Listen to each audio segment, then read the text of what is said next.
오늘은 마태복음 19장 22절부터 26절까지의 말씀을 함께 나누어 보겠습니다. 마태복음 19장 22절부터 26절까지의 말씀입니다. 제가 봉독해 드리겠습니다. 그 청년이 재물이 많음으로 그 말씀을 듣고 근심하며 가니라. 예수께서 제자들에게 이르시되 내가 진실로 너희에게 이르노니 부자는 천국에 들어가기가 어려우니라. 다시 너희에게 말하노니 낙타가 바늘 귀로 들어가는 것이 부자가 하나님의 나라에 들어가는 것보다 쉬우니라 하시니 제자들이 듣고 몹시 놀라 이르되 그렇다면 누가 구원을 얻을 수 있으리이까. 예수께서 그들을 보시며 이르시되 사람으로서는 할 수 없으나 하나님으로서는 다 하실 수 있느니라. 아멘.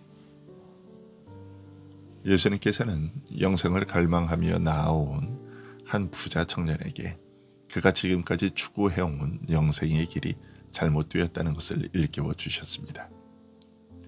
그 청년은 선행을 통하여 영생이 이를 수 있다고 여기고서는 지금까지 율법을 충실히 지켜왔지만 예수님께서는 인간 중 그 어느 누구도 하나님께서 요구하시는 그 율법에 완벽하게 이룰 수 없다는 사실을 알려주셨습니다.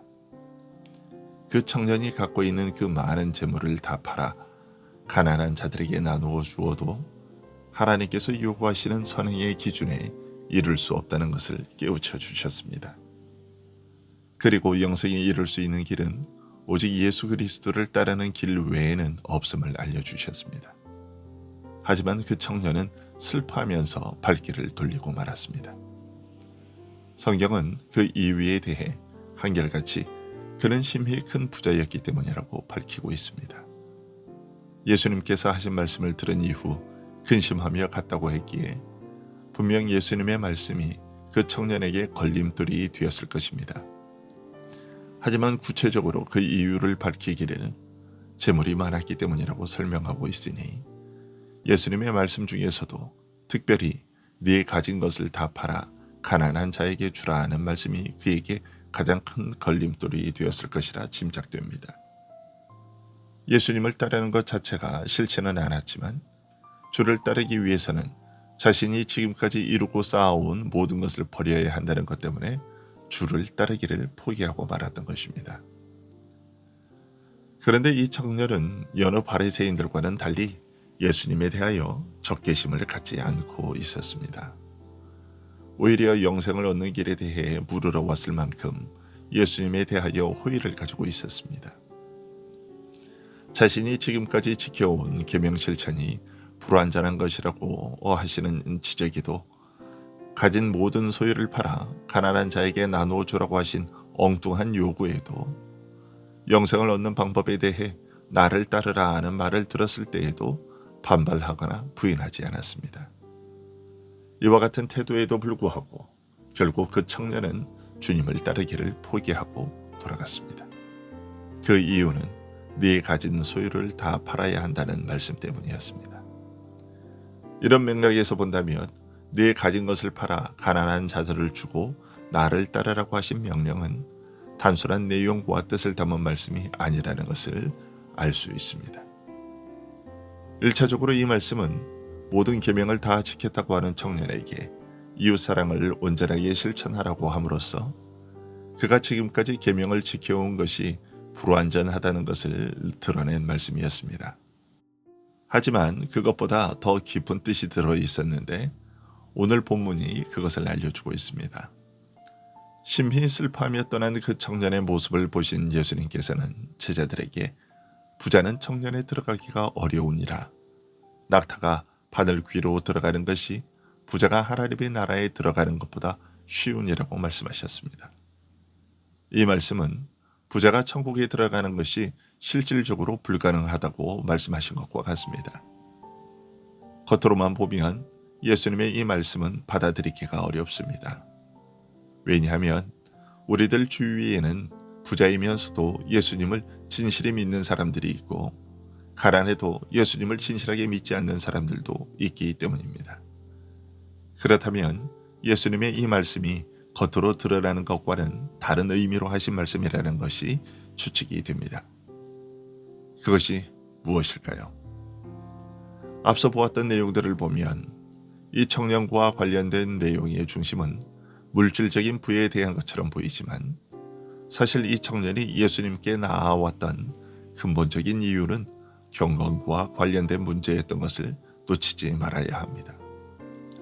이 청년이 관심을 가지고 있었던 것은 영생을 유업으로 얻는 것이었습니다. 그것을 위해 어려서부터 하나님의 계명을 최선을 다해 지켜왔다고 했습니다.